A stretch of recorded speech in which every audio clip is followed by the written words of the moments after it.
Big boss Malayalam രണ്ടാമത്തെ ആഴ്ച എത്തി നിൽക്കുമ്പോൾ നിങ്ങളുടെ ഫേവറേറ്റ് കണ്ടസ്റ്റൻസ് ആരൊക്കെയാണെന്നുള്ളൊരു തീരുമാനത്തിൽ എത്തിയിട്ടുണ്ടായിരിക്കും. ഏകദേശം നിങ്ങൾക്ക് ഇഷ്ടപ്പെടുന്ന ഗെയിമേഴ്സ് ആരൊക്കെയാണെന്നുള്ള തീരുമാനത്തിൽ എത്തിയിട്ടുണ്ടായിരിക്കും.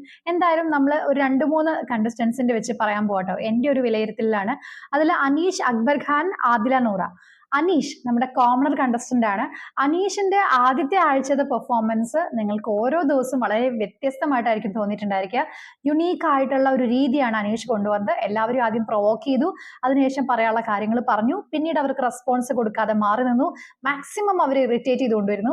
എന്നാൽ സെക്കൻഡ് വീക്ക് ആവുമ്പോഴേക്കും അനീഷിന്റെ ഒരു നല്ല വശം കൂടി എല്ലാവരും കണ്ടുകൊണ്ടിരിക്കുകയാണ്.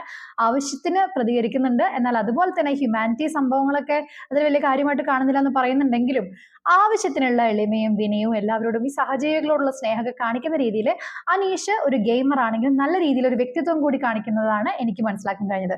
അടുത്തായിട്ട് അക്ബർ ഖാൻ, ഈ രേണുവിനോടുള്ള രേണുവിന്റെ ആ ടാസ്കിലുള്ള സംഭവം ഒഴിച്ചാൽ നല്ല രീതിയിലുള്ള ഒരു ഗെയിമറായിട്ട് അക്ബർ ഖാൻ മുന്നോട്ട് വരുന്നു. നല്ല ഒരു ടാലന്റ് ഉള്ള കണ്ടസ്റ്റന്റ് തന്നെയാണ്.